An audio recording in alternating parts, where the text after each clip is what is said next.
نحمده ونصلي على رسوله الكريم بسم الله الرحمن الرحيم يا أيها الناس اتقوا ربكم الذي خلقكم من نفس واحدة وخلق منها زوجها وبث منهما رجالا كثيرا ونساء واتقوا الله الذي تساءلون به والأرحام إن الله كان عليكم رقيبا وقال تعالى فانكحوا ما طاب لكم من النساء مثنى وثلاث ورباع وعن عائشة الصديقة رضي الله تعالى عنها قالت قال رسول الله صلى الله عليه وسلم إن أعظم النكاح بركة وأيسره مونة أو كما قال النبي عليه الصلاة والسلام اللهم صل على سيدنا محمد وعلى آله وأصحابه الطيبين اللهم أنزله المقعد المقرب عندك يوم القيامة صلى الله عليه وسلم جزا الله عنا محمدا ما هو أهله حمد बेहद मरकुदा व मरण बीरा सब दुरूद आके पर्दा कुल जहारा मंजरे कुल सता शुक्र ही हक शुक्र पर हक बंदा वाजिब आके इंसा कुल जहारा मंजरे कुल सता আমি আল্লাহ পাক সুবহানাহু ওয়া তাআলার তারিফ এবং রাসূল করিম সাল্লাল্লাহু আলাইহি ওয়াসাল্লামের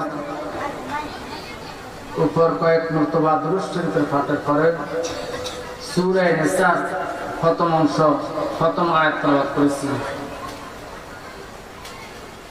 এবং কোরআনে কারীমের আয়াতের সাথে মিল রাখি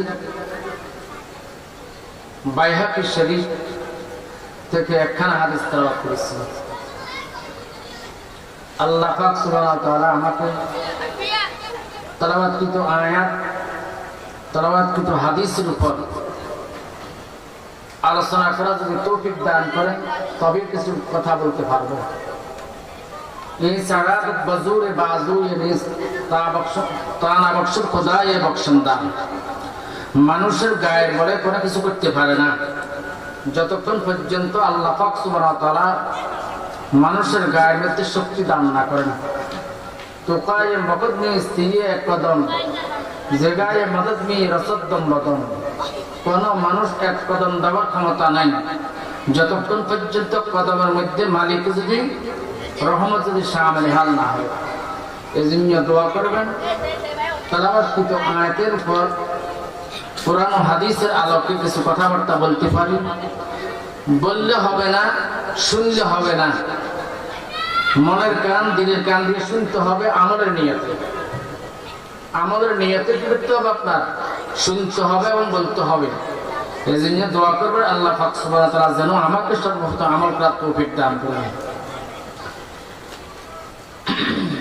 ওয়াজিনে কেরামগণ ওয়াজ করেন ওয়াজিনে কেরামগণ যে ওয়াজ করেন ওনাদের ওয়াজের মুখ্য উদ্দেশ্য হলো ওয়াজ সর্বপ্রথম তার নকশকে করা হয় আল্লাহর হাবিব সাল্লাল্লাহু আলাইহি ওয়াসাল্লাম হাদিস শরীফের মধ্যে ইরশাদ করেন ইজ নকশাকা তুমি তোমাকে ওয়াজ এবং নসিহত করো এরপরে শ্রোতারা কি করবে এরপরে শ্রোতারা শুনে ওয়াজগুলা শুনবে তাহলে প্রাথমিক পর্যায়ে যিনি ওয়াজ করবেন তাকে নিজেকে কি করবে ওয়াজ করবে এরপরে শ্রোতারা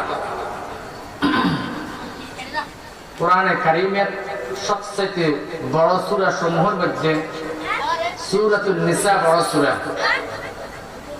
114 খানা সূরার মধ্যে সবচেয়ে বড় সূরার নাম সূরাতুল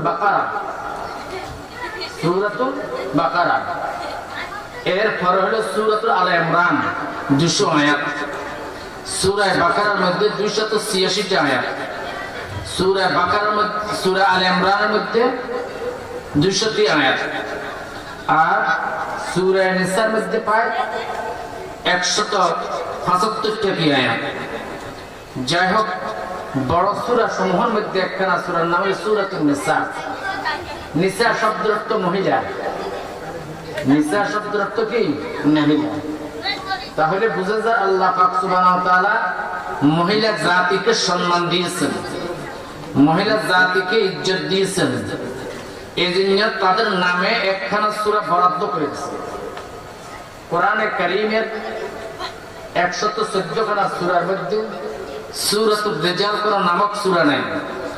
সূরাতুর রিজাল মানে পুরুষ, পুরুষ নামক স্বতন্ত্রভাবে কোনো কি নাই, সূরা নাই। বাকি আরো 2 খানা সূরা আছে। একখানা সূরার নাম হলো সূরাতুল ইনসান, সূরাতুদ দহর, অপর নাম হলো সূরাতুল ইনসান। ইনসান শব্দের অর্থ হলো মানুষ, পুরুষ মহিলার সমন্বয়। আর একখানা সূরা আছে সূরাতুল নাস। সূরাতুন নাস, নাস শব্দের অর্থ মানুষ, পুরুষ মহিলার কি সমন্বয়। স্বতন্ত্রভাবে পুরুষ নামক কোনো কি নাই, সূরা নেই। এর দ্বারা বুঝা যাচ্ছে যে মহিলা জাতিকে আল্লাহ পাক সুবহানাহু ওয়া তাআলা সম্মান দিয়েছেন, ইজ্জত দিয়েছেন। এবং কোরআনে কারীমের মধ্যে মহিলা জাতি সম্পর্কে 2 খানা সূরা বরাদ্দ করেছেন। একটা সূরাতুন নিসা কুবরা আর একটা সূরাতুন নিসা সুগরা। সূরাতুন নিসা কুবরা বড় সূরা হলো সূরাতুন নিসা, যেটা আমি তেলাওয়াত করেছি, এবং সূরাতুন নিসা সুগরা ছোট সূরা, সূরা তালাকের অপর নাম হলো সূরাতুন নিসা সুগরা। তাহলে এই আয়াতগুলোর দ্বারা, এই সূরার দ্বারা বোঝা যায় যে মহিলা জাতি সম্পর্কে 2 খানা সূরা বরাদ্দ করেছেন। জাহেলিয়াতের যুগে, বর্বরতার যুগে মহিলারা নির্যাতিত ছিল, তাদের ইজ্জত সম্মান ছিল না। এবং কোন তৎকালীন কোন যদি নওজওয়ানকে খবর দেওয়া হতো যে তোমার একটা মেয়ে জন্ম হয়েছে, সাথে সাথে তার চেহারা মলিন হয়ে যেত। আল্লাহ পাক সুবহানাহু ওয়া তাআলা তখনকার উদ্দেশ্য করে, তখনকার অবস্থানের চিত্র কোরআনে কারীমের মধ্যে আল্লাহকে উল্লেখ করতেছেন। ওয়াইজা বুশিরা আহাদুহুম বিল উনসা যাল্লা ওয়াজহুহু মুসওয়াদ্দান ওয়া হুয়া কাযীম। যখন কোন নওজওয়ানকে খবর দেওয়া হইতো তোমার একটা মেয়ে সন্তান দুনিয়ায় ভূমিষ্ঠ হয়েছে, সাথে সাথে তার চেহারা মলিন হয়ে যেত, সে আর সমাজে উঠত না, সে নিজেকে অপমান মনে করত, সে নিজেকে আপনার নিলজ্জিত মনে করত, তার একটা মেয়ে সন্তান হয়েছে। বর্তমানেও কি মেয়ে সন্তান হলে কি খুশি না ছেলে সন্তান হলে খুশি বলেন তো? ছেলে সন্তান হলে খুশি না মেয়ে সন্তান হলে খুশি? বর্তমান অবস্থায় আপনার যদি মেয়ে সন্তান যদি হয়, তাহলে বর্তমান অবস্থা কত? মেয়ের মহিলারা নাকি শক্তি, পুরুষত্ব কি শক্তি কম, ছেলে তো কি ভূমিষ্ঠ হয় না, মেয়ে নাকি ভূমিষ্ঠ হয়েছে। তাহলে জাহেলিয়াতুল যুগের চিত্র আর বর্তমানের চিত্র দুটোটা সমান সমান, একটু বেশ কম আছে, একেবারে বেশ কম না কেন তার। ছেলে হলে যেভাবে নাকি একেবারে খুশি হয়, যেভাবে আপনার মেহমানদারের আয়োজন করা হয়, মেয়ে হলে এরকম মেহমানদারের আয়োজন করা হয় না, মেয়ে হলে আপনার এত খুশিটাও কি হয় না। আসলে আকল আর যুক্তি, আকল এবং যুক্তি তো বলে মেয়ে হইলে বেশি কি খুশি হওয়া। তার কারণ বর্তমান প্রেক্ষাপটে সারা বিশ্বের কথা নাই বললাম, আমি যে দেশে বাস করি, আপনারা যে দেশে বাস করেন, এই দেশ সম্পর্কে একটু আলোচনা করলে কি বুঝতে আসবে। কারণ আমাদের দেশের প্রাইম মিনিস্টার তো মহিলা, কেমন, এবং বিরোধীদের যারা আছে তারাও আপনার কি মহিলা, এবং স্পিকারও আপনার কি মহিলা, এবং স্বপ্নে দেখতেছে অদূর ভবিষ্যতে আপনার প্রেসিডেন্ট কি মহিলা কি বানানো, মহিলা কি নিযুক্ত করার জন্য। তো তাহলে তো আপনার মেয়ে সন্তান হওয়ার কারণে মানুষ খিলখিলেই হাঁটার কথা, হইতে পারে ভাগ্যের পরিহাসের কারণে আমার মেয়েটা প্রধানমন্ত্রী হয়ে যাবে, হয়তো আমার মেয়েটা কি হয়ে যাবে, আপনার স্পিকার কি হয়ে যেতে পারে, শিক্ষামন্ত্রী হয়ে যেতে পারে। কেমন, কমপক্ষে আপনার শিক্ষামন্ত্রী হোক আর না হোক, কেমন আপনার কি কয় এই কৃষিমন্ত্রী কি হয়ে যেতে পারে। তাহলে তো আপনার কি আছে, আপনার খুশি হওয়ার কথা ছিল। তাই বলি কি আমরা এখনো কি খুশি না। তাইলে বুঝা যাচ্ছে 1400 বছর পূর্বে জাহেলিয়াতের যে চিত্র, বর্তমান সেই চিত্রটাই কি বসমান। রাসূল করিম সাল্লাল্লাহু আলাইহি ওয়াসাল্লাম হাদিস শুনে সাক্ষ্য, কোন মানুষের একটা মেয়ে যদি জন্মগ্রহণ করে, আল্লাহর হাবিব বলেন সে ব্যক্তি জান্নাত পাইবে। আর কোন ব্যক্তি যদি 2টা মেয়ে যদি কি হয়, সন্তান জন্ম দেয়, নিতান্ত সতীত্বের সাথে লালন পালন করা হয়েছে, লেখাপড়া তাকে শিক্ষা দেওয়া হয়েছে, সতীত্বের সাথে স্বামীর হস্তান্তর করা হয়েছে। আল্লাহ হাবিব সাল্লাল্লাহু আলাইহি ওয়াসাল্লাম মসজিদে নববীর মধ্যে হাত ইশারা করে বলতেছেন, আমার মাঝে আর তার মাঝে বেহেশতে এরকম কি পার্থক্য থাকবে, ব্যবধান কি থাকবে? অর্থাৎ দুই আঙ্গুলের মাঝামাঝি যেটুকু দূরত্ব, যা দুইটা মেয়ে হয়েছে সতীত্বের সাথে স্বামী হস্তান্তর করেছে, তার সাথে আমার সাথে জান্নাতে একবারে নিকটবর্তী কি হবে।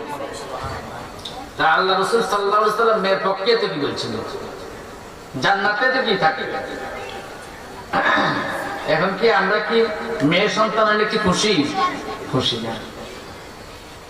ইমাম আবু দাউদ সাহেব রাহমাতুল্লাহ আলাইহি সিয়াসিত্তা হাদিসের 6টা কিতাবের মধ্যে প্রসিদ্ধ 6টা কিতাবের মধ্যে একটা কিতাব হলো আবু দাউদ শরীফ। আবু দাউদ শরীফের মধ্যে একটা ঘটনা কি ইমাম আবু দাউদ সাহেব রাহমাতুল্লাহ আলাইহি নকল করেছেন। হযরত দাহিয়া কুলবি রাদিয়াল্লাহু তাআলা আনহু, হযরত দাহিয়া কুলবি রাদিয়াল্লাহু তাআলা আনহু, হযরত দাহিয়া কুলবি রাদিয়াল্লাহু তাআলা আনহু তার 70টা মেয়ে ছিল। 70টা মেয়ে একে একে করে 69টা মেয়েকে দফন করছে। তাও আপনার মারি দফন করে নাই, এদেরকে আপনার জীবিত দফন করে দিয়েছে। কোরআনে কারীম তার চিত্র তুলে ধরছেন, বিআইয়ি যামবিন কুতিলাত, বিআইয়ি যামবিন কুতিলাত, কোন অন্যের কারণে আমাকে কি করা হলো? জীবিত কুতি করা হলো, জীবিত কবরস্থ কি করা হলো? বিআইয়ি যামবিন কুতিলাত, কোন অপরাধের কারণে আমাকে কি করা হলো? জীবন্ত কবরস্থ কি করে দেওয়া হলো। তাহলে জাহেলিয়াতের যুগে মেয়ে সন্তান হওয়াটা এত ঘৃণিত ছিল। যেমন হযরতে সাহাবা আপনার 69টা মেয়ে দফন করার পরে 70 নম্বর মেয়েটা তার মা লুকাই রাখছে, গোপন করে রাখছে। মেয়ে সন্তান কি আর গোপন করে রাখা যায়? বলেন, গোপন করে কি রাখা যায় না? বর্তমান জমানায় ছেলেরা মেয়ের বেশ ধরতেছে, আর পুরুষেরা আপনার মেয়ের বেশ ধরতেছে, আর মেয়েরা পুরুষের কি করতেছে? আপনার বেশ ধরতেছে। পুরুষেরা আপনার মেয়ের কাপড় চোপড় পরিধান করতেছে, আর মহিলারা আপনার পুরুষদের কি কাপড় চোপড় পরিধান করতেছে। তারপরও আপনার কি মেয়ে কোনটা কোনটা আপনার ছেলে, এটা কি অনুধাবন কি করা যায়? বর্তমান তো আপনার পুলিশের মধ্যে মেয়ে আছে, এমন যত বাহিনী আছে সমস্ত বাহিনীর মধ্যে কি আছে? মহিলা আছে। তাহলে কোনটা পুলিশ মহিলা, কোনটা আপনার পুরুষ পুলিশ, কোনটা আপনার মহিলা পুরুষ, ওইটা আপনার কি বোঝা যায়। এখন দাহিয়া কুলবি রাদিয়াল্লাহু তাআলা আনহুর স্ত্রী একটা শেষ মেয়েটাকে আপনার গোপন করে রেখেছে, বলতেছে এটা মেয়ে হয় না, এটা ছেলে হয়েছে। মেয়েটা যখন একটু বড় হলো, বাপ যখন অনুধাবন করলো যে এটা তো আসলে আমার স্ত্রী আমার সাথে ধোঁকাবাজি করছে, এটা কি হয় নাই ছেলে না, এটা মেয়ে। মেয়েকে বলতেছে, আম্মু চলো আমরা কি করবো? হরিণ কি করবো? হরিণ শিকার করবো। মেয়ে বাপের সাথে মানে রওনা হয়ে গেল। হাতে আপনার দড়ি ছিল, রশি ছিল, বিভিন্ন ধরনের যন্ত্র ছিল। মেয়ে বলতেছে, আব্বা যে হরিণ শিকার করার জন্য তার দাওয়ার কোনো প্রয়োজন নাই, চুরির কোনো প্রয়োজন নাই, শাবলের কোনো প্রয়োজন নাই, কোদালের কোনো প্রয়োজন নাই, এগুলো কেন? একটু দূরে যাওয়ার পরে, পাহাড়ি অঞ্চলে যাওয়ার পরে গভীর একটা আপনার গর্ত খনন করলো। মেয়ে বলতেছে, আব্বা আমি বুঝতে পারছি আপনি আমাকে এই গর্তের ভিতরে কি করবেন? দফন করবেন। আমার অতীতের বোন যারা ছিল তাদেরকে আপনি কি করছেন? এরকম ভাবে গর্তের মধ্যে কি নিক্ষেপ করেছিল, তাদেরকে জীবিত অবস্থায় কি শেষ করে দিচ্ছে। আমি আর আপনাকে আব্বু ডাকবো না, আমি আর আপনার বাড়িতেও কি যাবো না। আমাকে আল্লাহর রাস্তা এখানে ছাড়ি দেন, আল্লাহর রাস্তা প্রশস্ত আছে, আমি অন্য স্তরে স্তরে যাবো। আমরা আপনার বাড়িতেও যাবো না, আপনার মেয়ে বলেও আমি পরিচয় দেবো না। আমাকে এরকম জীবিত ভাবে কি করিয়েন না, দফন কি করিয়েন না। কিন্তু প্রচন্ড পিতা তিনি তখন ইসলাম গ্রহণ করেন নাই। প্রচন্ড পিতা হাত পা বাঁধে যখন নাকি কাট করে যখন গর্তের ভিতরে নিক্ষেপ করছে, মেয়ে বলতেছি ইয়া আবাতি ইয়া আবাতি ইয়া উম্মি ইয়া উম্মি ইয়া আবাতি ইয়া আবাতি ইয়া উম্মি ইয়া উম্মি, হায় আফসোস হে আমার পিতা, হে আফসোস আমার মাতা, আমাকে কিসের কারণে হত্যা করা হইতেছে। মেয়েদের ছেলে মেয়ে যখন ছোট হয় তাদের কথাগুলা কোমল ভাষা হয়, ছেলে মেয়ের কথাগুলা আকর্ষণীয় হয়, ছেলে মেয়ের কথাগুলা মা বাপ আত্মীয় স্বজন শুনতে তাদের কাছে মধুর লাগে। কিন্তু ওই মেয়েটার কথাগুলা অন্তর্মধ্যে ঘাতি গেল। তখন শেষ হুজুর করিম সাল্লাল্লাহু আলাইহি ওয়াসাল্লামের দরবারে আসে বলতেছি ইয়া রাসূলুল্লাহ, আমাকে কি আল্লাহ পাক সুবহানাহু ওয়া তাআলা ক্ষমা করে দিবেন? হুজুর করিম সাল্লাল্লাহু আলাইহি ওয়াসাল্লাম হাদিস শরীফে ইরশাদ করেন, আল ইসলাম ইয়াহদিমু মা কানা ক্বাবলাহু, ইসলাম এমন একটি জিনিস, ইসলাম গ্রহণ করার কারণে অতীতের সকল অপরাধ আল্লাহ মাফ করে দিবেন। আবার নবী কলবি রাদিয়াল্লাহু তাআলা বলতেছেন ইয়া রাসূলুল্লাহ ইয়া হাবিবাল্লাহ, আল্লাহকে আমাকে ক্ষমা করে দিবেন। রাসূল করিম সাল্লাল্লাহু আলাইহি ওয়াসাল্লাম হাদিস শুনে ইরশাদ করেন, তুমি কি জিনার মতো মারাত্মক অন্যায় করেছনি? হযরত দাহিয়া কলবি বলতেছেন ইয়া রাসূলুল্লাহ, আমি জিনার থেকে আরো মারাত্মক অন্যায় করেছি। হুজুর করিম সাল্লাল্লাহু আলাইহি ওয়াসাল্লাম জিজ্ঞাসা করতেছে যে তুমি কি আত্মসাৎ করেছো? তিনি বলতেছেন আত্মসাতের থেকে আরো আমি কি মারাত্মক অন্যায় করেছি। হুজুর করিম সাল্লাল্লাহু আলাইহি ওয়াসাল্লাম ওই সাহাবাকে জিজ্ঞাসা করতেছে তুমি কি চুরির থেকে কি মারাত্মক অন্যায় অপরাধ করেছো? ওই সাহাবা বলতেছে ইয়া রাসূলুল্লাহ, চুরির থেকে আমি কি করেছি? অন্যায় অপরাধ করেছি। হুজুর করিম সাল্লাল্লাহু আলাইহি ওয়াসাল্লামকে বলল ইয়া রাসূলুল্লাহ ইয়া হাবিবাল্লাহ, আমার যে দুই হাত, এই দুই হাত দিয়ে 70টা মেয়েকে দফন করে এইমাত্র আপনার দরবারে উপস্থিত। আল্লাহ রাসূল সাল্লাল্লাহু আলাইহি ওয়াসাল্লাম দুই চোখের পানি কি করলেন? ফেলে দিলেন। আর সাহাবাকে বলতেছেন ইসলাম গ্রহণ করার কারণে অতীতে সকল গুনাহ মাফ হয়ে যাবে। তাহলে আপনার সেই জাহেলিয়াতের যুগের অবস্থা এরকম, আপনার অবস্থা ছিল করুণ অবস্থায় কি ছিল? ইসলাম মহিলাদেরকে কি দিয়েছে? অধিকার দিয়েছে। ইসলাম মহিলাদেরকে আপনার কি দিয়েছে? স্বাধীনতা কি দিয়েছে? ইসলাম মহিলাদেরকে অধিকার দিয়েছে, ইসলাম মহিলাদেরকে স্বাধীনতা কি দিয়েছে? ইসলাম একমাত্র ইসলামে কি দিয়েছে? আপনার অধিকার দিয়েছে। এখন যারা নাকি সমান অধিকারের কথা বলতেছে, আমি সমান অধিকার কথা বলবো না, আমি কিছু কথাবার্তা মাসলা মাসাইল বলবো যাতে নাকি আপনারা বাইক যাতে কিছু নিতে পারেন। কিচ্ছা কাহিনীও কি বলবো না, কিচ্ছা কাহিনীও কি তেমন একটা বলবো না। যেটা বলছি এটা কিচ্ছা কাহিনী নেই, এটা হাদিসের বাণী, এটা হাদিসের বাণী। হযরত দাহিয়া কলবি রাদিয়াল্লাহু তাআলা আনহু এই ঘটনা কিয়ামত পর্যন্ত থাকবে। এবং হুজুর করিম সাল্লাল্লাহু আলাইহি ওয়াসাল্লাম দাহিয়া কলবি রাদিয়াল্লাহু তাআলা আনহু এই ঘটনাকে কেন্দ্র করে 3 মাস পর্যন্ত চোখের পানি ফেলছেন, এ আল্লাহ দাহিয়া কলবিকে তুমি মাফ করে দাও, দাহিয়া কলবিকে তুমি কি দিও? ক্ষমা করে দাও। ইসলাম গ্রহণ করার কারণে তো সমস্ত কি সবগুলো কি মাফ আর ক্ষমা হয়ে গেছে। তো আমি যে আয়াত পড়ছি এটা হলো আপনার বিবাহ শাদী যখন নাকি অনুষ্ঠান হয় তখন যারা আদ্য নেকা পড়ায় তারা খুতবার মধ্যে কি আয়াতটা তেলাওয়াত করেন। খুতবার মধ্যে কি তার বিয়ে শাদীর মধ্যে একটা খুতবা হয়তো, খুতবা হয়তো যে না খুতবা বিহীন বিয়ে হয়, খুতবা দেওয়া সুন্নাত। একটা হলো জুমার খুতবা আর একটা হলো ঈদের খুতবা। জুমার খুতবা যদি না দেওয়া হয় নামাজ হবে না, আর ঈদের নামাজের খুতবা দেওয়া সুন্নতে মুআক্কাদা। খুতবা বিহীন যদি ঈদের নামাজ পড়ে তাহলে নামাজ হয়ে যাবে। বিয়ের শাদীর ভিতরে খুতবা দেওয়া হলো কি সুন্নাত। মিশকাত শরীফের সানি দ্বিতীয় খণ্ডের মধ্যে বিশাল একটা খুতবা আছে, এবং এই আয়াতটা দিয়ে আল্লাহ হাবিব সাল্লাল্লাহু আলাইহি ওয়াসাল্লাম একজন নেকা কি করতেন? খুতবা কি করতেন? তাহলে মুসলমান ইসলামের মধ্যে বিয়ে শাদী একটা ইবাদত। ইসলাম ধর্মের মধ্যে বিয়ে শাদী একটা কি ইবাদত। সমস্ত আম্বিয়া কেরাম আলাইহিস সালাতু ওয়াস সালাম বিয়ে করেছেন। সৈয়দুল আদম আলাইহিস নবীন আলাইহিস সালাতু ওয়াস সালাম হইতে নিয়ে জনাব রাসূলুল্লাহ সাল্লাল্লাহু আলাইহি ওয়াসাল্লাম পর্যন্ত ১৬ লক্ষ আম্বিয়া কেরাম আলাইহিস সালাতু ওয়াস সালাম বিয়ে করেছেন। খালি একমাত্র একজন নবী বিয়ে করেন নাই, ওই নবীর নাম হলো হযরত ইয়াহইয়া আলাইহিস সালাতু ওয়াস সালাম। হযরত ইয়াহইয়া আলাইহিস সালাতু সালাম তিনি হযরত জাকারিয়া আলাইহিস সালাতু সালামের কি ছেলে, তাও তার কোনো সন্তান ছিল না। হযরত জাকারিয়া আলাইহিস সালাতু সালামের বয়স ছিল 120 বছর। জাকারিয়া আলাইহিস সালাতু সালামের বয়স, স্ত্রীর বয়স ছিল 90 বছর।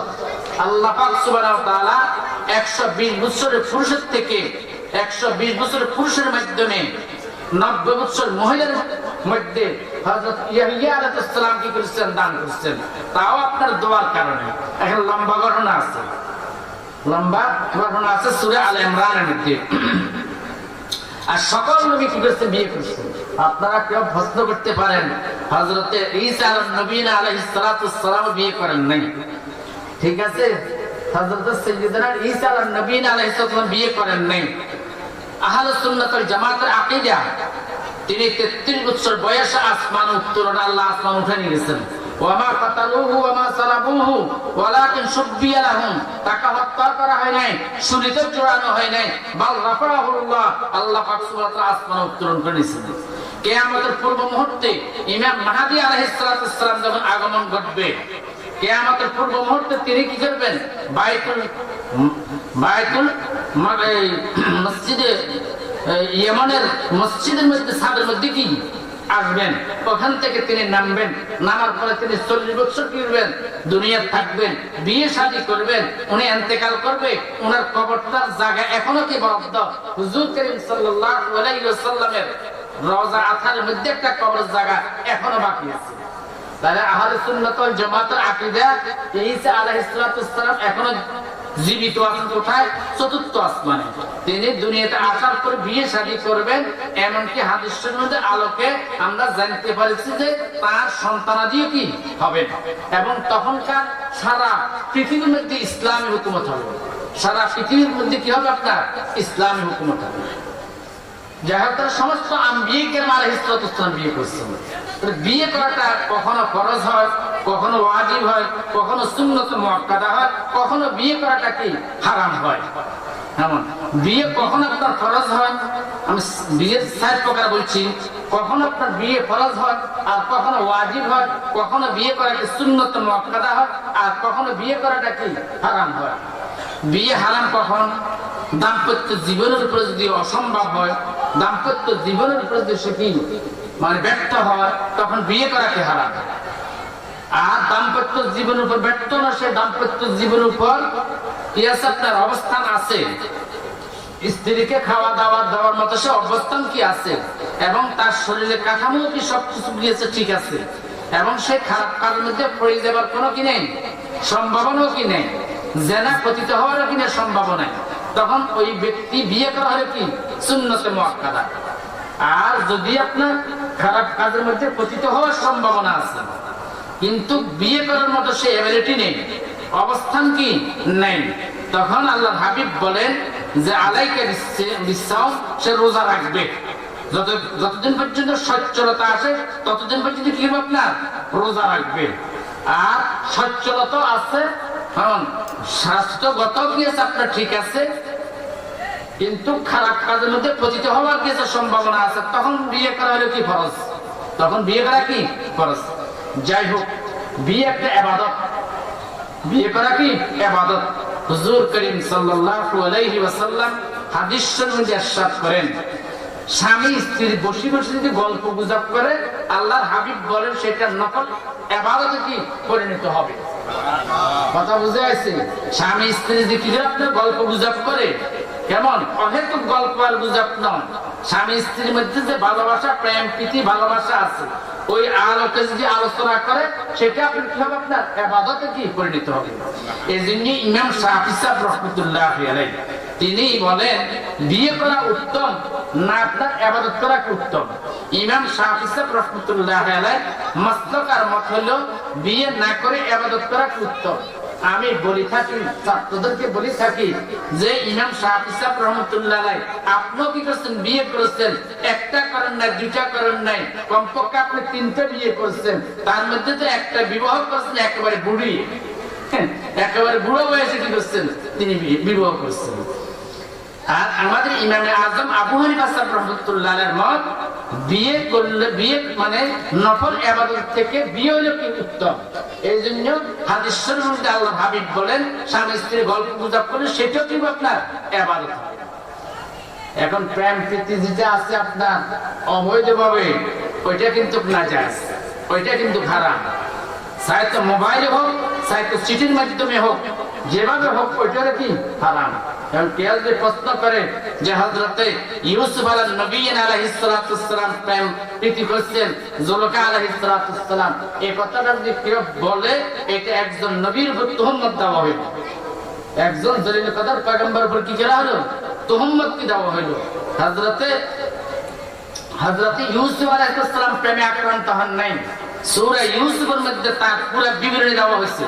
কোরআনে কারিমের মধ্যে সবচেয়ে বড় একেবারে সাজানো গোছানো একটাই সূরা, সেটা হলো ইউসুফ আলাইহিস সালামের জীবনী নিয়ে সূরা ইউসুফের মধ্যে আলোচনা করা হয়েছে।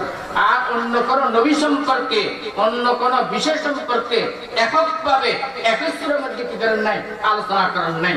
কোরআনে কারিমের মধ্যে সবচেয়ে বেশি আলোচনা করা হয়েছে সাইয়্যিদানা মূসা আলাইহিস সালাম সম্পর্কে, তাও বিক্ষিপ্ত আকারে কি করা হয়েছে, একই সূরার মধ্যে কি আলোচনা করা হয় না।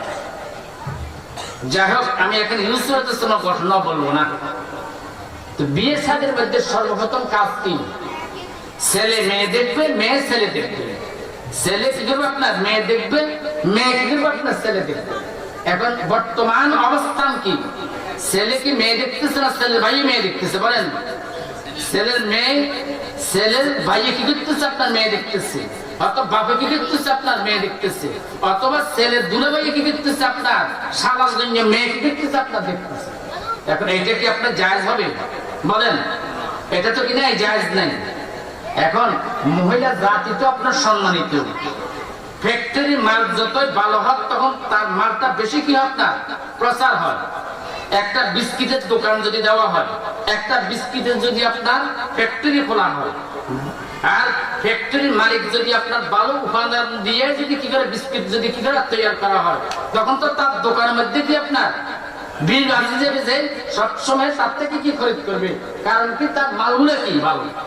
এখন যদি আপনার কিছুদিন মাল ভালো করছে, এরপরে আটা 2 নম্বর, চিনিয়ে 3 নম্বর, যেমন ডিমগুলো আপনার 7 নম্বর, খসা খসা এগুলো আনি যদি আপনার বিস্কিট তৈরি করে, তাহলে কিছুদিন খরিদ করার পর এরপর কি আর কেউ খরিদ করবে? কেন? ফ্যাক্টরি খারাপ হয়ে গেছে। আরে কিয়ামত পর্যন্ত শুনে রাখো, সাইয়্যিদুনা আদম আলাইহিস সালাম হইতে নিয়া কিয়ামত পর্যন্ত যত নারী আসবে তারা হলো ভালো ফ্যাক্টরি, তারা হলো কি ভালো কি ফ্যাক্টরি। কারণ এই ফ্যাক্টরি থেকে কি হবে, আপনার আদম সন্তান দুনিয়াতে আসবে। কেমন? আওলাদে আদম কি নিত্য নতুন আসবে। কেমন? যখন ফ্যাক্টরি যখন নাকি কি হবে, মজবুত হবে, ফ্যাক্টরি যখন নাকি সতীর্থ হবে, ফ্যাক্টরি যখন নাকি ভালো হবে, সৎ চরিত্র হবে, তখন সৎ চরিত্র থেকে আপনার আওলাদ পর্যন্ত কি হবে, আপনার ভালো হবে। ভালো হবে না? এখন আমাদের ফ্যাক্টরি কি আসলে কি সতীর্থ আছে? ফ্যাক্টরির কি সতীর্থটাকে বজায় রাখতেছি? ফ্যাক্টরি সতীর্থটা বজায় কোন আলোকে থাকবে? পর্দার মাধ্যমে তো থাকবে, পর্দার মাধ্যমে তো কি থাকবে। এই জন্য তো সূরা আহজাবের মধ্যে আল্লাহ পাক সুবহানাহু ওয়া তাআলা কোরআনে কারীমের মধ্যে ইরশাদ করেন, ওয়াকারনা ফি বুয়ুতিকুন্না ওয়ালা তাবাররাজনা তাবাররুজাল জাহিলিয়াতুল উলা। তোমরা ঘরে থাকো, তোমরা অতীতকালের মতো বেহায়াপনা হিসাবে ঘর থেকে বাইরে কি হইও না, ঘর থেকে কি বাইরে হইও না। এই জন্য পুরুষ জাতি বাইরে কাজ করবে, মহিলা জাতি ঘরে কাজ করবে। যত নিরাপদ স্থানে থাকবে ততই আপনার তাদের কি থাকবে, আপনার সতীত্ব কি ঠিক থাকবে, ততই মালার আওরাত সুন্দর সচ্চরিত্র কি হবে। আর যদি আপনার ঘুরে ঘুরে যদি বেড়ায়, তাহলে কি আপনার সতীত্ব থাকবে? তাহলে কি আপনার সচ্চরিত্র কি থাকবে? তাহলে কি ভালো সন্তান কি আশা করা যায়? ভালো সন্তান কি আশা করা যায় না। এটার জন্য তো বেশি দূরে যাওয়ার দরকার নাই, একটু আপনারা স্টাডির গবেষণা যদি করেন, ঐশীর কাছে যাইলে কি যথেষ্ট। ঐশী তার মা বাপ দুটাকে হত্যা করছে না, তার ভালো বাপ আর মা কি এরকম যদি ভালো ব্যক্তির মা বাপ হইতো, তাহলে তো ঐশী কি এরকম এ ধরনের কাজ কি করতো? তাহলে বর্তমানে কি ঐশীর মতো কি সন্তান প্রোডাকশন হইতেছে না? হযরতে মাইনুদ্দিন চিশতি আজমিরি রহমাতুল্লাহ আওলাদ কি জন্মগ্রহণ করতেছে?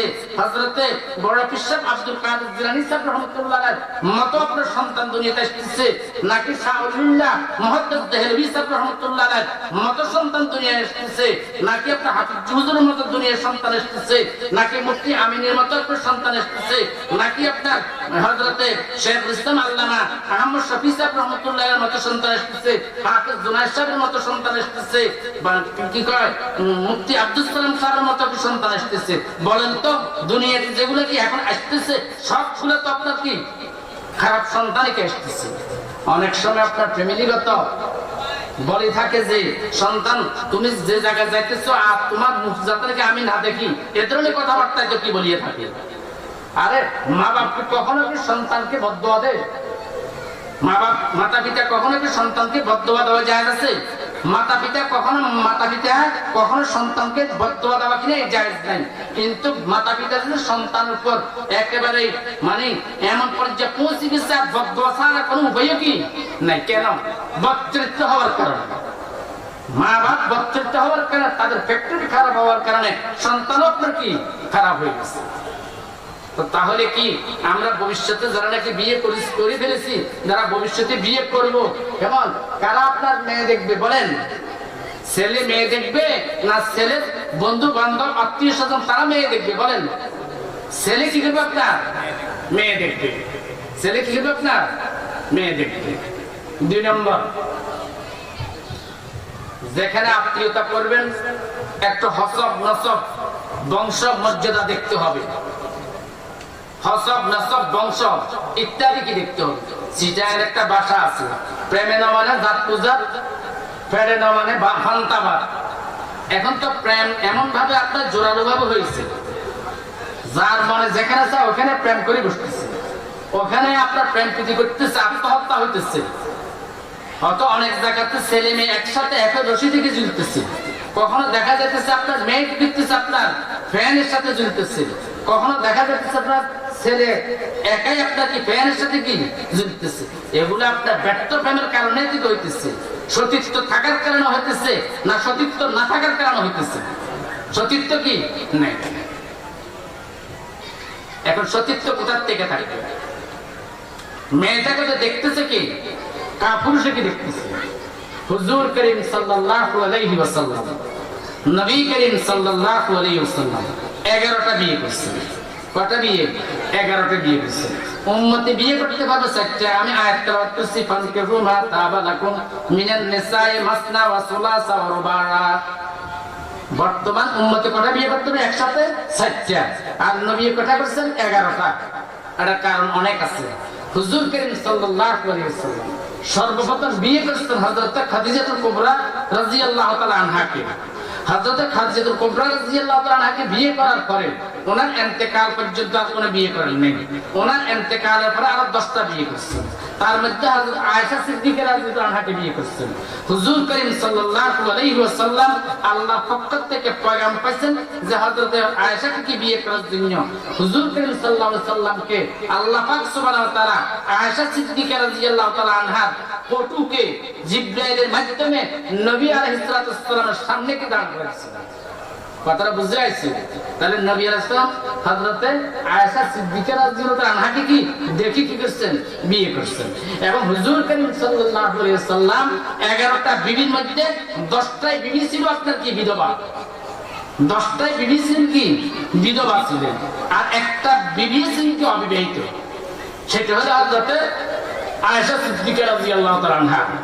আল্লাহ পাক সুবহানাহু ওয়া তাআলা আয়েশা সিদ্দিকা রাদিয়াল্লাহু তাআলা আনহাকে এত মেধা দিয়েছেন খলিফাতুল মুসলিমিন হযরত সিদ্দিক আকবর রাদিয়াল্লাহু তাআলা আনহু রাষ্ট্র পরিচালনা করতে যাইয়া রাষ্ট্রনীতি হযরত আয়েশা থেকে কি জানতেন। ওমর ইবনে খাত্তাব রাদিয়াল্লাহু তাআলা আনহু 10 বছর কত মাস কি ছিলেন রাষ্ট্রপ্রধান ছিলেন। তিনি রাষ্ট্র পরিচালনার ব্যাপারে যাইয়া রাষ্ট্রনীতি সম্পর্কে, রাষ্ট্রের মূলনীতি সম্পর্কে হযরত আয়েশার কাছে কি জান্নাত দিতেন। 6 বছর সময় বিয়ে হয়েছে, 9 বছর সময় কি সবে জুফা হয়েছে। এবং হুজুর করিম সাল্লাল্লাহু আলাইহি ওয়াসাল্লাম যখন ইন্তেকাল করেন হযরত আয়েশার বয়স ছিল 18 বছর। হযরত আয়েশার বয়স কত ছিল? 18 বছর। তাহলে হুজুর করিম সাল্লাল্লাহু আলাইহি ওয়াসাল্লাম তিনি তার স্ত্রীদেরকে নিজে দেখে কি করছেন? বিয়ে করছেন। সাহাবাই কেরামগণ তারা বিয়ে করছেন মেয়েদেরকে কি তারা নিজে কি দেখে কি বিয়ে করছেন? তাবিঈনগণ আপনার তারা তাদের বিয়ে করছেন মেয়েদেরকে কি দেখে বিয়ে করছেন। অন্য কোন ব্যক্তি অন্য কোন আত্মীয় স্বজন কি করে নাই? দেখে নাই। সে আত্মীয় চাইতে বাপ হোক, সে আত্মীয় চাইতে কি মুরব্বী হোক, সে কি দেখার কোনো কিনা অনুমোদন নাই। এখন বর্তমান তো এটাই কি চলতেছে। এরপরে হসব নসব বংশ মর্যাদা যদি না থাকে তখন তার কাছে হিতেই জ্ঞান থাকবে না, তার কাছে আপনার চরিত্র থাকবে না, কথাবার্তার ব্যালেন্স থাকবে না। এজন্য জাতের সাথে সম্পর্ক কি আছে। এরপরে যখন নাকি বিয়ে যখন নাকি ঠিক হবে, তৃতীয় নম্বর লোক মোহর কি করবো? আপনার মোহর নির্ধারণ করবে। তৃতীয় নম্বর কি? মোহর নির্ধারণ করবে। মোহর দেওয়া স্বামীর উপর কি ফরজ? মোহর দেওয়া স্বামীর উপর, স্ত্রীর জন্য মোহর দেওয়া স্বামীর উপর কি ফরজ। কতটুকু মোহর দিবে? কতটুকু মোহর দিবে? হুজুর করিম সাল্লাল্লাহু আলাইহি ওয়াসাল্লাম হাদিস শুনে ইরশাদ করেন, নিম্ন মোহর হলো 10 দিরহাম। উদ্যোগ কোনো কি নেই, সীমানা নেই। কিন্তু হেদায়া নামক যে কিতাব, বিশ্ববিখ্যাত হেদায়া নামক কিতাব, হেদায়ার দ্বিতীয় খণ্ড বাবুল মোহরের মধ্যে ইমাম আল্লামা ইবনে হুমান সাহেব রাহমাতুল্লাহ আলাইহি স্পষ্টভাবে লিখছেন, স্বামী স্ত্রীর অবস্থানের আলোকে কি দিবে? আপনার মোহর দিবে। স্বামী স্ত্রীর অবস্থানের আলোকে কি দিবে? আপনার মোহর দিবে। এখন স্বামী আপনার সারা ব্যান নয়, এখন তার যদি আপনার 10 লক্ষ যে মোহর ধরা হয়, এখন কয় বছর আপনার সেই ব্যান গায়ে চালাইলে স্বামী স্ত্রীর কি দিবে? আপনার মোহরের হকটা আদায় করবো বলেন তো? হ্যাঁ, আমাদের দেশে যদি প্রাইম মিনিস্টার হয় অথবা অর্থমন্ত্রী হয় তাহলে 10 লক্ষ টাকা কি খাবে। অথবা আপনার আমাদের ফাঁসির যে কি আছে, কেমন 14 গ্রাম আছে, কেমন এমপির জন্য আপনার 10 লক্ষ বা 20 লক্ষ কি খাবে, যেহেতু সে কি এমপি। একটা সাধারণ যারা নাকি আছে এরা কি 10 লক্ষ 5 লক্ষ কি দেওয়া কি সম্ভব বলেন? বলে হুজুর আমরা বিয়ে করছি, আমরা তো কখনো মোহর কি দেই নাই। এটা তো মনে হয় কি এটা চরিত্র হয়ে গেছে, বিয়ের মধ্যে মোহরের কথা উল্লেখ করা হয়, মোহর মনে দিতে হয়। এইটা একটু সমাজ এমন না সমস্যা হইতেছে, কিন্তু মোহর কি দিতে হবে? দিতে হবে। একজন থেকে আপনি ঋণ নিছেন, এখন ঋণ যদি পরিশোধ করা ব্যতীত যদি আপনি মারা যান, তাহলে কি কাল কিয়ামতের ময়দানে কি আপনার ঋণ পরিশোধ করতে হবে না? কি বলেন? পরিশোধ করতে হবে না? এখন কি আপনার লাশের সাথে কি লাশের কাপড়ের সাথে কি আপনার পকেট আছে?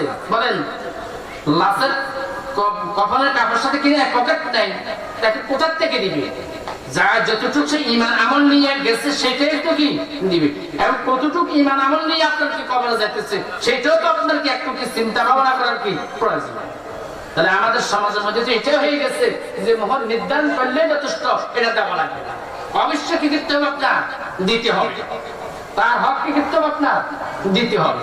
বলে আমি তার কাছে ক্ষমা করে নেব, মাফ চাই নেব। আরে ক্ষমা আর মাফ চাই নেওয়া এটা তো কাপুরুষের আলামত। তুমি তার থেকে জীবনভর তুমি তার থেকে উপভোগ করলে, তার সাথে তুমি সবকিছু ব্যবহার করলে, তার খাওয়া তুমি কি দিলে না, এখন আসি বলতেছো আমাকে ক্ষমা করে দিই, এটা কাপুরুষের আলামত না? কথাটা বুঝতে আসি, কোন কঠিন কিছু নেই কোনো কথা। কিন্তু কি দিতে হবে? আপনার মোহর দিতে হবে। যে অবস্থাতে হোক মোহর কি কোন অবস্থাতে কি নেই মাফ নাই। হ্যাঁ, স্ত্রী যদি শেখছে যদি আপনার মাফ করে দিয়ে তাহলে কি মাফ হবে। সাহেবের হককে মকাল হেদায় রাবের মধ্যে আছে প্রাপ্য ব্যক্তি বলার অধিকার আছে। আমি পড়াইতে সময় বলি মারারও কি আছে অধিকার আছে। দোকানে তো বাকি খেলে তো অনেকজনে কি দোকানদারকে আর টাকা কি ফেরত দিতে চায় না। অনেক টাকা যদি কি হয়ে যায় আপনার দোকানে দেনা হয়ে যায়, দোকানের পাশেও কি যায় না। ওকে দোকানদার সম্পর্কে কি বলা হয়েছে? সাহেবের হককে মকাল। এখন আপনার প্রাপ্য ব্যক্তি যখন কি বলার অধিকার আছে, মহিলা তো আপনার স্বামীর কাছে কি পাওনা আছে সে তো বলার কি আছে অধিকার আছে। অনেক লম্বা কথা আছে। মোহর কি দিতে হবে? দিতে হবে। উভয় পক্ষের কি অবস্থানের আলোচনা। এরপরে বিয়ের দিন তারিখ ঠিক করা হয়তো, একটা দিন তারিখ ঠিক করা হয়তো। এমন বরযাত্রী কতজন যাবে? বরযাত্রী ছেলের বাড়ি থেকে মেয়ের বাড়িতে কতজন যাবে? এখন বলা হয় যে 200 জন যাবে, অথবা 100 জন যাবে, অথবা 500 জন যাবে। আর অবস্থানটা এমন হইতেছে যে বরযাত্রীর বরপক্ষ থেকে খানার মেনুটা কি দিয়ে দেওয়া হয়, খানার কি মেনুটা কি দিয়ে দেওয়া হয়। আর ইসলাম তো আপনার মেয়েদেরকে এত অধিকার দিয়েছে, বরযাত্রীর কোনো কি নেই, ব্যবস্থাপনা নেই। বরযাত্রী কি নেই, ব্যবস্থাপনা ইসলাম কি নেই। সমস্ত বিয়ে করেছেন, বরযাত্রীর কি নেই, ব্যবস্থাপনা ছিল না। হুজুর করিম সাল্লাল্লাহু আলাইহি সাল্লাম 11টা বিয়ে করছেন, বরযাত্রী কি বড় বহর কি ছিল না। সাহাবায়ে কেরাম বিয়ে শাদী করছেন, বরযাত্রীর বড় কি ছিল না, বহর কি ছিল না। হযরত আলী রাদিয়াল্লাহু তাআলা আনহু ফাতেমাতুল জোহরা রাদিয়াল্লাহু তাআলা আনহুকে বিয়ে করছেন, হযরত ফাতেমা রাদিয়াল্লাহু আনহাকে বিয়ে করছেন। আকদ শেষ হয়েছে, আকদ কোথায় হয়েছে? আপনার মসজিদে নববীতে। এর জন্য আকদ নেকাটা কোথায় হওয়া চাই? মসজিদের মধ্যে হওয়া চাই। এখন তো আপনার ক্লাবের মধ্যে হইতেছে, এখন তো দোকানের মধ্যে কি হইতেছে, আপনার বিয়ে শাদী কি ঠিকঠাক হইতেছে। অথচ বিয়ে শাদী একটা ইবাদত, ইবাদতের কাজটা সম্পূর্ণ হবে ইবাদতের স্থানে হবে, এটাই তো আকল আর কি যুক্তি। এই জন্য আপনার বিয়ে শাদী গুলার ভিতরে, বিয়ে শাদী যেগুলা হইতেছে এগুলা অধিকাংশ কোথায় হইতেছে, আপনার ক্লাবে হইতেছে। এই জন্য বিয়েগুলো কি আপনার ঠিক হইতেছে। এই জন্য পরে ক্রিয়া করে কি কিছুদিন পরে কি মেয়ে উদাও হয়ে যেতেছে।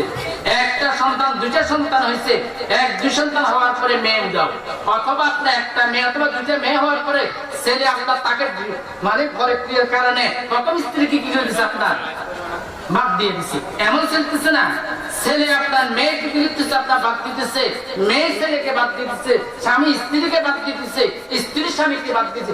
এটা তো পাশ্চাত্য জগতের কি অভ্যাস, এটা তো ইহুদ এবং খ্রিস্টানদের কি কালচার, এটা তো আপনার অমুসলমানদের কি বৈশিষ্ট্য, এটা তো মুসলমানদের কি না বৈশিষ্ট্য না।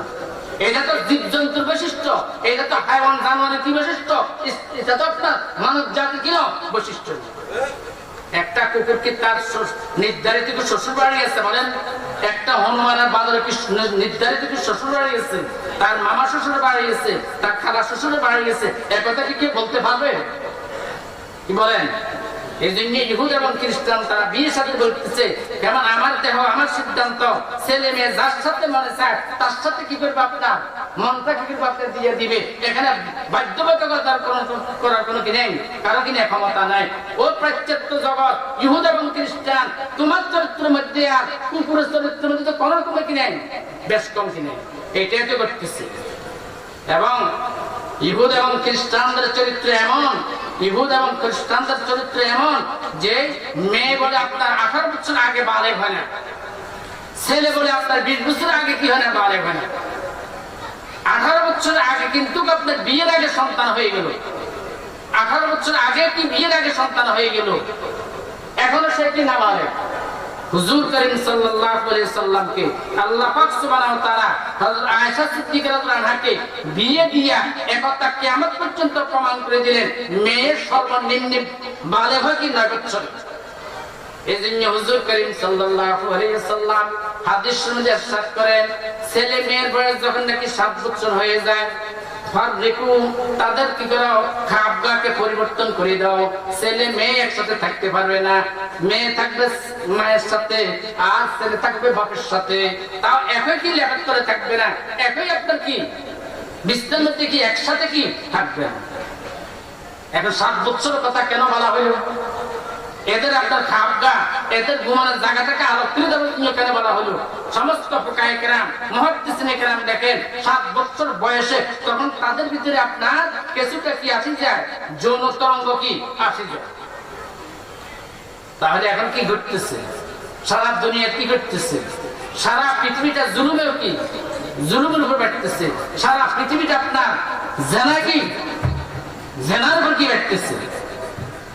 তাহলে 12 সন্তান কোথার থেকে হবে? 12 সন্তানের কি আশা করা যায়? তাহলে আমরা তো মুসলমান, আমরা তো মুসলমান জাতি। মুসলমান জাতি তো এমন হওয়া দরকার যে অমুসলমানরা মুসলমানদের অবস্থান দেখে তারা ইসলাম গ্রহণ করবে। মুসলমানদের আখলাক, মুসলমানদের চরিত্র এমন হওয়া দরকার, তাদের চরিত্র দেখে অমুসলমান কি ইসলাম গ্রহণ করবে। এখন তো মুসলমানদের অবস্থা এমন হয়েছে, মুসলমান দেখি লজ্জাবোধ কি করতেছে, যাই হোক বলতেছিলাম যে বরযাত্রী মেয়ের বাড়িতে যাবে না, বরং মেয়ের বাড়ি থেকে স্বামীর বাড়িতে আসি কি করবো আপনার অলিমা খাবে। অলিমা হলো সুন্নাত, ছেলের বাড়িতে অলিমা করা হলো কি সুন্নাত। ইমাম মালিক সাহেব রাহমাতুল্লাহি আলাইহি তিনি বলেন অলিমা করা হলো কি ওয়াজিব। আমাদের ইমাম আবু হানিফা সাহেব রাহমাতুল্লাহি আলাইহির মত হলো অলিমা করা হলো কি সুন্নাত। অলিমা করা কি সুন্নাত। মুয়াত্তা মালিকের মধ্যে ইলমে হাদিসের সবচেয়ে সর্বপ্রথম কিতাব লেখা হয়েছে মুয়াত্তা মালিক। এর আগে বুখারী লেখা হয় নাই, এর আগে মুসলিম শরীফ লেখা হয় নাই। ইমাম বুখারী, ইমাম মুসলিম সাহেব রাহমাতুল্লাহ আলাইহি বুখারী এবং মুসলিম লিখতে যাইয়া মুয়াত্তা মালিকের সামনে রেখে লিখছেন। আর ওখানে কি আছে একটা বাবুল ওলিমা আছে, মুয়াত্তা মালিকের মধ্যে বাবুল ওলিমা, ছেলের বাড়িতে অনুষ্ঠান বিয়ের পরের দিন। আল্লাহর হাবিব বলেন ওয়ালাউ কানা বিশাতিন আউলিম ওয়ালাউ কানা বিশাতিন। এক সাহাবা দীর্ঘদিন নবীর সাথে কি দেখা নেন, হঠাৎ দেখা হইল, নবী সাল্লাল্লাহু পরশুর বিনিময় করলেন, কি তোমার দেখা অনেক দিন নেই, হুজুর বিয়ে করছি, যার কারণে হুজুর মসজিদ নববীতে আসতে একটু দেরি হয়ে গেছে, আপনার সাথে সাক্ষাৎ করতে দেরি হয়ে গেছে।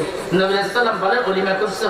ইয়া রাসূলুল্লাহ গরীব মানুষ কোথা থেকে ওলিমা করবো, ওলিমা করার মতো সে কি নেই, অবস্থান কি নেই। আল্লাহর হাবিব বলেন আউলিম ওয়ালাউ কানা বিশাতিন, ওলিমা করে যদি একটা ছোট ছাগলের দ্বারা হয়, ছোট কি ছাগলের দ্বারা হয়। কথাটা বুঝতে আসছে? তাই ওলিমা করা সুন্নাত। মেয়ের বাড়িতে অনুষ্ঠান কিনা সুন্নাত নয়, এটাই তো চলতেছে। আবার মেয়ের বাড়িতে যে আপনার অনুষ্ঠান করতেছে, ছেলের বাড়ি থেকে আপনার কি কতগুলা পুরুষ যাইতেছে, কতগুলা মহিলা যাইতেছে, তো 50-50 যাবে, মহিলা 100, পুরুষ কি 100। এভাবে না বলা হয়? আচ্ছা মহিলাগুলো তো যাইতেছে, তারপরে আপনার ফরনের কোনো কাপড়গুলো ঠিক আছে না বলেন, আছে না? বলতে ইসলাম কি মহিলাদেরকে খানার জন্য কি ব্যবস্থা নাই? অবশ্য আছে। বোরকার মাধ্যমে করবে, আপনার পর্দা পুরুষদের মাধ্যমে কিন্তু আপনার খানার আয়োজন হলে ওখানে কি উপস্থিত হবে। বলতে এখন তো সবাই এখন বোরকা গায়ে দিতেছে, এখন তো সবাই কি বোরকা গায়ে। আসলে কি বোরকাগুলো কি আপনার ফ্যাশন, না আসলে কি শরীর পর্দা? সবগুলো কি ফ্যাশন? আর বোরকা ছিলাতে হইলে তো আপনার বোরকার কি আছে, একটা বোরকা ছিলানোর একটা নিয়ম কানুন আছে শরীয়তে। বোরকা কোন মাপের হবে, কোন ডিজাইনের হবে, কোন কালারের হবে, সেটাও তো আপনার কাছে বিস্তারিত আলোচনা আছে। এখন তো আপনার মেয়েরা আপনার বোরকা ছিলায় কেমন গায়ের স্কিনের সাথে মিলে গিয়ে আপনার কি করে,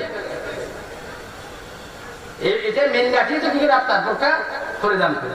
আর বোরকাটা তো হবে ঢিলা ঢালা হবে, যাতে নাকি ভিতরের অবস্থান বাইরে কি দেখতে কি না হয়, ভিতরের অবস্থা বাইরে কি দেখা কি না যায়। এখন তো আপনার এমন ভাবে বোরকা পরিধান করে রংটা আপনার গায়ের সাথে মিলে যায় কি করে আপনার ছিলেন একেবারে তাই পিট করিয়ে কি, তাহলে এটা কি বোরকা হইল? এটা কি বোরকা হয়েছে? বোরকা হয় নাই। হুজুর করিম সাল্লাল্লাহু আলাইহি ওয়াসাল্লাম মুসলিম শরীফের হাদিস, সাইয়াতি জামান, অদূর ভবিষ্যতে কিয়ামতের পূর্ব মুহূর্তে এমন একটা সময় আসবে পুরুষ মহিলা পোশাক পরিধান করে উলঙ্গ থাকবে। পুরুষ মহিলা পোশাক পরিধান করে কি করবে আপনার উলঙ্গ থাকবে। এখন এই হাদিস বুঝতে তখনকার সময় সাহাবায়ে কেরাম হিমশিম খাইছেন। বর্তমানে কি হাদিস বুঝতে কি আপনার হিমশিম খাওয়ার দ্বারা প্রয়োজন আছে বলেন?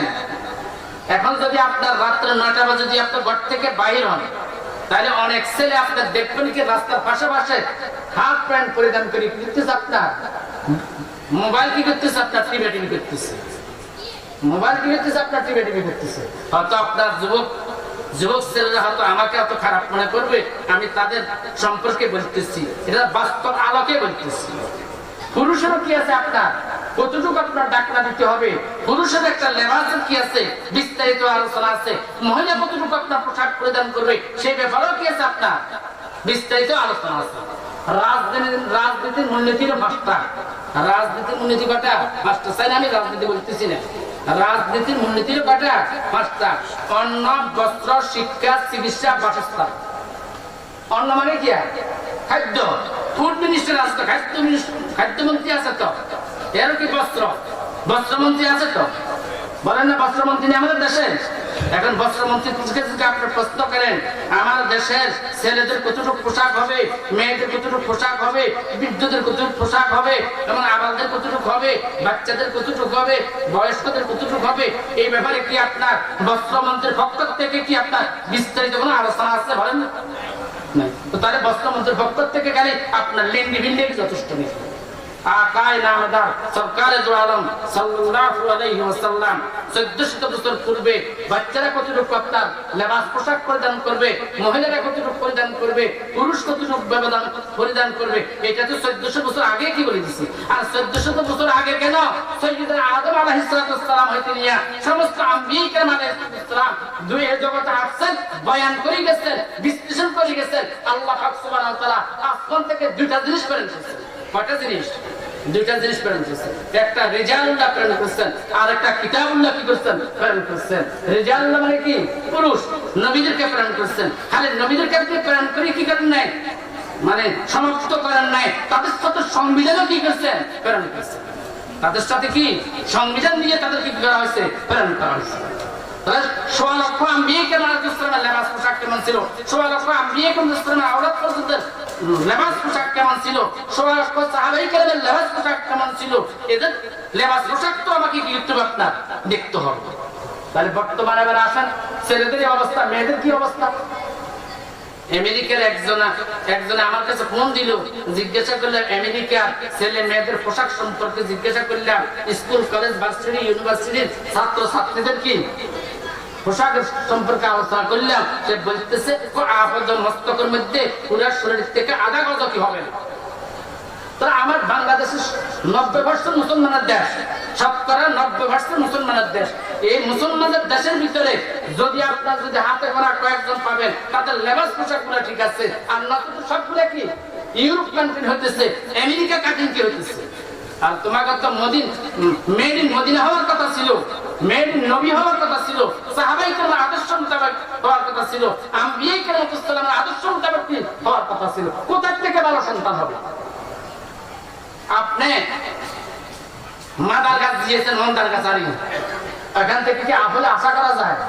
বলেন আপেল আশা করা যায়? আর এই মাদার গাছ কি মন্দার গাছ কি আপনার কোন চকির জন্য কোন কেউ বানাইবে? চকি বানাইবে আর খাটো বানাইবে না। এটা লাকড়ি চা কোনো কি কাজে লাগে না, লাকড়ি চা কি কাজে লাগে না। তাহলে আমি মুসলমান এমনি আব্দুল্লাহ আহমদুল্লাহ সব নাম আছে, নামের সাথে মধ্যে আপনার কি 2 নম্বর। সে বলতে পারে না তার নামটা কি। গত বৃহস্পতিবার একটা মানুষ আসছে, একটা মানে যে কোনো বিষয় আসছে, তো ছেলের নাম বলছে সেটা অমুসলমানদের নাম।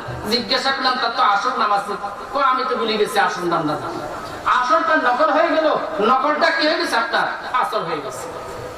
অমুসলমানদের নাম আমরা কি করি? নামকরণ করি। এটাই তো ভালো সন্তানের কোনো কি নেই, উপায় নেই। আসুন, মত আসতেছে, মতের থেকে বাঁচার কোনো পদ্ধতি নেই। সারা দুনিয়ায় এত আপনার অস্ত্র তৈরি করতেছে, এত আপনার সারা জগৎকে আপনার হাতের মুঠে নিয়ে আসছে। এক সময় তো আপনার চিঠিপত্র লিখতে হইতো, ছেলের খবর পাইতে হলে সপ্তাহ 10 দিন পরে কি পাইতে হইতো। এখন তো আপনার যে কোনো মুহূর্তে আপনার কি খবর পাইতেছে। কিন্তু এমন একটা জগৎ আসতেছে, যে জগতের শুরু আছে শেষ নাই, সেটা কি খবর লওয়ার মতো এমন করে যন্ত্র কি বাইরেছে? আর এমন যন্ত্র বাইরে হওয়ার কি সম্ভাবনা আছে? সম্ভাবনা কি নেই। সেটা কি আপনার অতিথির জন্য নাকি আমাদের জন্য? সবার জন্য। আমরা যেদিন মায়ের পেটের থেকে দুনিয়াতে আসছি ওই দিন থেকে কি মতের দিকে যাত্রা। যেদিন থেকে মায়ের পেটের থেকে আসছি ওই দিন থেকে কোথার দিকে রওনা? मौत दिखे की रवाना। मौत को मजदूर समझो, मौत है हरदम करीब, कौन होगा यार तेरा गोर जाने के लिए। এরপরে বিয়ে শাদীর মধ্যে গেট করা হয়নি, এক একটা গেটের মধ্যে কতটা খরচ, এক একটা গেটের মধ্যে কতটা খরচ। ছেলে যদি বিদেশ যদি যেতে পারে, আঙ্গুল ফুটে যদি আপনার কারাগার হয়ে যায়, কেমন প্রভাবশালী হয়ে যায়, আর দেশে আসে যদি আপনি বিয়ে করে, তার গ্রামের একটা পুকুরও থাকবে না আলোকসজ্জা ব্যতীত। এবং গ্রামের যত কি আছে আপনার যুবক বাহিনী আছে সবগুলা ব্যাস কি একটা, এটা বিয়ে অনুষ্ঠানের কি কি বলেন? কারণ এখন কি তুমি কি বিয়ে করতেছো 1400 বছর পূর্বে? 1400 বছর পূর্বে কি সাহাবায়ে কেরাম বিয়ে করেন নাই? সিদ্দিক আকবর বিয়ে করেন নাই? আলী রাদিয়াল্লাহু আনহু বিয়ে করেন নাই? আম্বিয়া কেরাম ইসলামকে বিয়ে করেন নাই? আলোকসজ্জা কথা ছিল। বলে হুজুর এখন তো গেটের বিরুদ্ধে কথা বলতে পারবেন না, যেহেতু এখন ওয়াজ মাহফিলের মধ্যে কি আসে গেছে? গেট আসে গেছে। ওয়াজ মাহফিলের মধ্যে কি আসে গেছে? গেট কি আসে গেছে? ওয়াজ মাহফিলে কি গেট দেওয়া কি জায়েজ? এটা কোন মুরব্বি বলছে? বলেন। বলে এটা প্রচারের জন্য বলতেছি। আর প্রচার তো লিফট যেগুলো আছে এগুলো যথেষ্ট। এত আপনার অমুক মেয়ের নাম দিয়ে অমুক মেয়ের নাম দিয়ে এত লিফট তো দেওয়ার প্রয়োজন থাকে? এটা তো কি অহেতুক, এগুলো তো কি অহেতুক। এরপরে আপনার বিয়ে শাদী যেখানে অনুষ্ঠান হয়, ক্যামেরা আর ক্যামেরা, সবগুলা ফটো দেখতেছি। এরপরে ছেলে মেয়ের আগ্রহ হয়েছে, হওয়ার পরে এখানে ক্যামেরা, ওখানে আপনার ফাংশনি খাওয়াইতেছে, ওখানে আপনার ক্যামেরা। যারা দেখবে যারা দেখবে না সবাই এখানে কি একসাথে জড় হইতেছে। এরপর বিয়ে শেষ হওয়ার পরে এখানে তো আপনার মেয়ের পক্ষ থেকে মেয়ের বাড়ি তো কি খালি খরচ আর খরচ। বিয়ের পরের দিন আপনার মেয়ের বাড়ির পক্ষ থেকে গিয়ে যেতে হবে, আপনার পিঠা যেতে হবে। পিঠা যেমন পিঠা যদি অল্প দেওয়া হয় তোর মাথাকে আবার বকিলে না। আমার তো কি আছে, মানে অনেকজন কি আছে, মেহমান আছে, আমার আত্মীয় লম্বা বহর, আমার অনেক পিঠা লাগবে। তো তাহলে যে আপনার এই যে মানে যেগুলো নাকি হইতেছে ঘটতেছে এগুলা কি ইসলাম মোতাবেক হইতেছে? এরপরে আপনার ছেলের বাড়িতে মেয়ের পক্ষ থেকে, ছেলের বাড়ি থেকে, মেয়ের বাড়ি থেকে ছেলে যত পরিবার আছে সমস্ত পরিবারদেরকে কি দিতে হবে? আপনার কাপড় দিতে হবে। কোরবানের সময় কি দিতে হবে? আপনার ছাগল দিতে হবে। এখন তো ছাগল কি উঠে গেছে, এখন কি গরু দিতে হবে। তো মেয়েরা কি, ছেলেরা কি দিবে? ছেলেরা কি দিবে? কথাটা বুঝেন নাই? তো সবগুলো কি মেয়ের পক্ষ থেকে কি আসতেছে? ছেলেরা কি দিবে? উচিত তো ছিল মেয়ের পক্ষ থেকে যখন নাকি ছাগল আসছে তাহলে কমপক্ষে ছেলের বাড়ি থেকে তো একটা গরু যাওয়ার দরকার ছিল। আচ্ছা, এটা তো প্রভাবশালী যারা আছে, অর্থনৈতিক যারা আছে, এরা আপনার কি সম্ভব? যদি আপনার ফ্যামিলিটা যদি গরিব হয়ে যায় তাহলে কি আপনার তার পক্ষে কি সম্ভব? বলেন, তার পক্ষে কি সম্ভব? এটা তো হিন্দুদের কি রেওয়াজ, এটা তো কি, এটা হিন্দুদের কি রেওয়াজ আর প্রথা। কারণ হিন্দুরা আপনার বিয়ে দেওয়ার পরে যা খরচ আছে সব খরচ শেষ। এরপরে মেয়েরা আপনার বাপের সম্পত্তি পাবে, কিছু কি পাবে। এইটা তো আপনার কি হিন্দুদের কি স্বভাব, এটা তো অমুসলমানদের কি স্বভাব। এরপরে আপনার শীত মৌসুমে কি দিতে হয়? আপনার শীতের পিঠা দিতে হয়।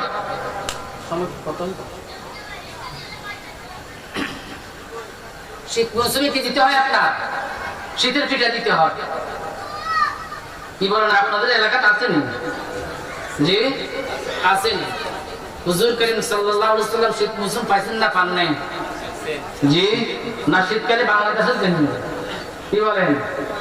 তার হুজুর করিম সাল্লাল্লাহু আলাইহি ওয়াসাল্লামের আয়েশার বাড়ি থেকে হুজুর করিম সাল্লাল্লাহু আলাইহি ওয়াসাল্লামের বাসা, খাদিজাতুল কুবরা রাদিয়াল্লাহু তাআলা আনহার বাসা থেকে হুজুর করিম সাল্লাল্লাহু আলাইহি ওয়াসাল্লামের বাসা, হযরত উম্মে সালমা রাদিয়াল্লাহু তাআলা আনহার বাসা থেকে হযরত হুজুর করিম সাল্লাল্লাহু আলাইহি ওয়াসাল্লামের বাসা কতগুলো আপনার পিঠে আসছে। এটা কি আপনার মানে ইতিহাস আছে? আর হুজুর করিম সাল্লাল্লাহু আলাইহি ওয়াসাল্লাম কয়টা চুল কাটছেন, কয়টা দাড়ি কাটছেন, সেটা তো কিতাবে রেকর্ড হয়ে গেছে। কয়টা সন্তান হয়েছে, কয়টা সন্তান দুনিয়াতে বাঁচিয়েছিলেন, কয়টা সন্তান থেকে সন্তানাদি হয়েছে, সেটাও তো আপনার কি রেকর্ড আছে। হুজুর করিম সাল্লাল্লাহু আলাইহি ওয়াসাল্লামের ছেলে হলে 4টা, মেয়েও 4টা। ছেলেগুলো আপনার অপ্রাপ্ত বয়সে কি মারা গেছে। মা কানা মুহাম্মাদুন আবা আহাদিন মিন রিজালিকুম ওয়ালাকিন রাসূলুল্লাহি ওয়া খাতামান নাবিয়্যিনা ওয়া কানা আল্লাহু বিকুল্লি শাইইন আলিমা।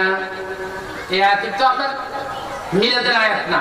আমাদের দেশে তো মৌলবীরা আপনার মিলাদ পড়তে যাই এই আয়াতটা কি বলেন, এবং জনসাধারণ আমরা মনে করি যে মনে হয় যে মানে মিলাদের জন্য কি করা হয়েছে, আল্লাহ অবতরণ করছে না, এটা মিলাদের জন্য না। মা কানা মুহাম্মাদুন আবা আহাদিন মিন রিজালিকুম ওয়ালাকিন রাসূলুল্লাহি ওয়া খাতামান নাবিয়্যিন ওয়া কানা আল্লাহু বিকুল্লি শাইইন আলিমা। তোমাদের নবী মুহাম্মদ কোন পুরুষের কিনা বাপ নয়। হুজুর করিম সাল্লাল্লাহু আলাইহি সাল্লাম একটা ছেলে ছিল, পালক ছেলে ছিল যায়েদ রাদিয়াল্লাহু তাআলা, এবং যায়েদ ছেলেটার নামটা একমাত্র কোরআনে কারীমের মধ্যে আলোচনা হচ্ছে। অন্য কোন সাহাবার নাম সরাসরি কি কোন সাহাবার নাম কি কোরআনে কারীমের মধ্যে আলোচনা হয় না। একমাত্র যায়েদ রাদিয়াল্লাহু তাআলার নামটা কি কোরআনের মধ্যে কি আলোচনা হচ্ছে।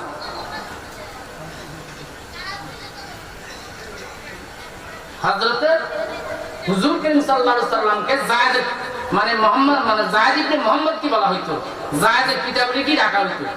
আল্লাহ পাক সুবহানাহু ওয়া তাআলা এই তাদের ধারণাটাকে প্রত্যাখ্যান করে যে আয়াত অবতীর্ণ করেছেন, মা কানা মুহাম্মাদুন আবা আহাদিন মির রিজালিকুম ওয়ালাকিন রাসূলুল্লাহি ওয়া খাতামান নাবিয়্যিন ওয়া কানা আল্লাহু বিকুল্লি শাইইন আলিমা।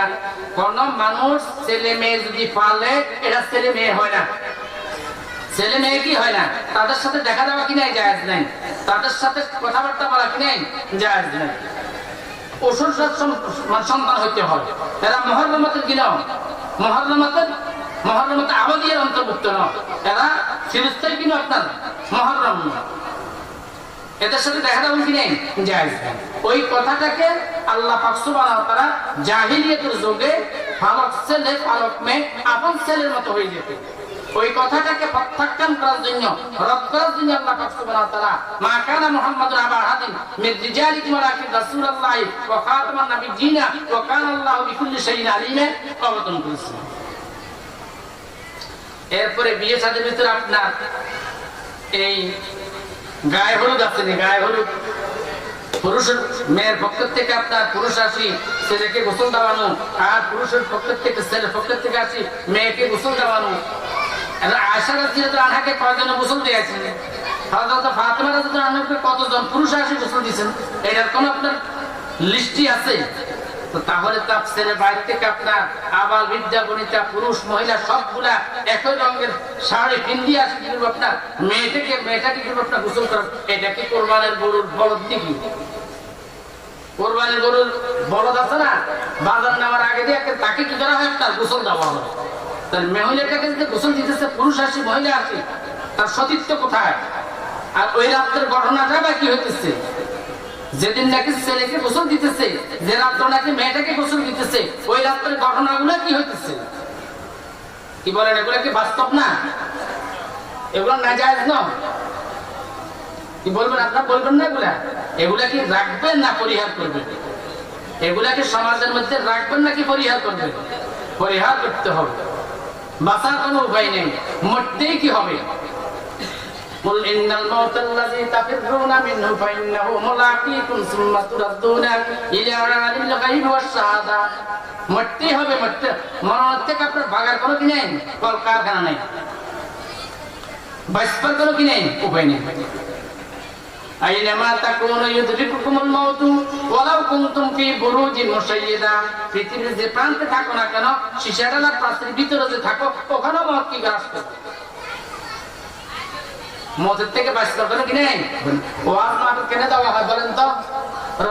রঙের জন্য, তামাশার জন্য, নাচ গানের জন্য। যেভাবে আপনার ওয়াজ মাহফিলের মধ্যে যেরকম নাকি আপনার কবিতা আবৃত্তি করা, এগুলোর জন্য বলেন, সুরের জন্য।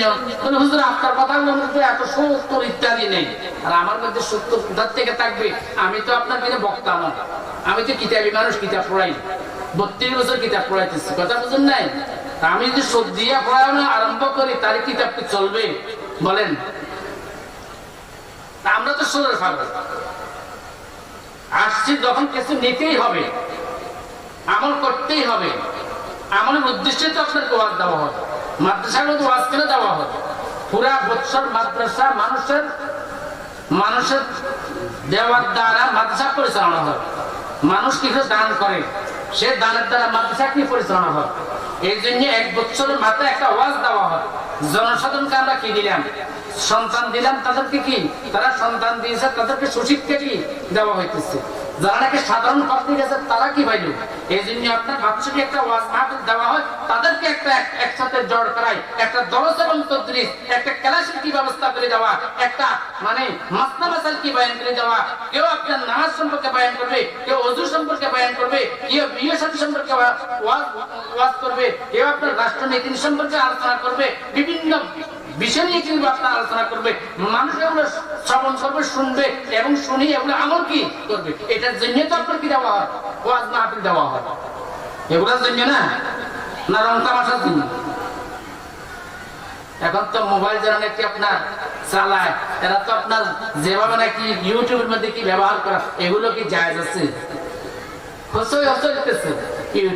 ইউটিউবের ওয়াজ শুনে লাভ আছে বলেন?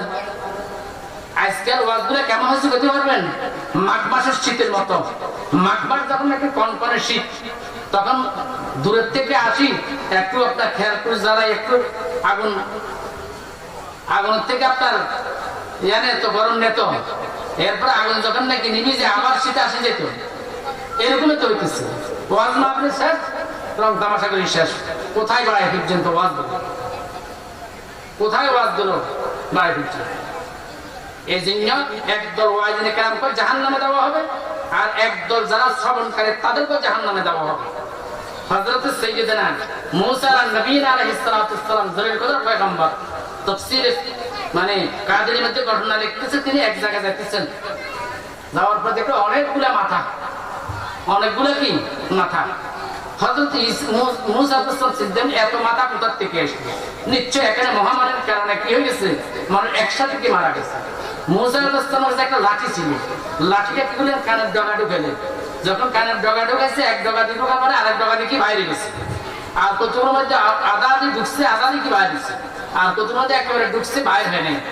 হযরত মুসা নবী আলাইহিস সালাতুস সালাম মুরাকাবা বশিকের বারে আলাহি, তার কাণ্ড আর বুঝে আসতেছে না। আল্লাহ পাক সুবহানাহু ওয়া তাআলা ওহীর মাধ্যমে জানাই দিলেন, মুসা এগুলো সবগুলো ওয়াজ শুনতে। কেউ ওয়াজ শুনছে, এখান দিয়ে শুনছে, আর এখান দিয়ে বাইরে গেছে। কেউ ওয়াজ শুনছে, আধা দিয়ে শুনছে, আধা দিয়ে কি শুনে নেই। কেউ শুনছে, তার লাঠি কি বাইরে হয়। আমরা কনসেন্ট হইলাম, বলেন আমরা কনসেন্ট হইলাম, কোন তরিকার হইলাম, কোন পদ্ধতির হইলাম, কথাটা বুঝেন নাই।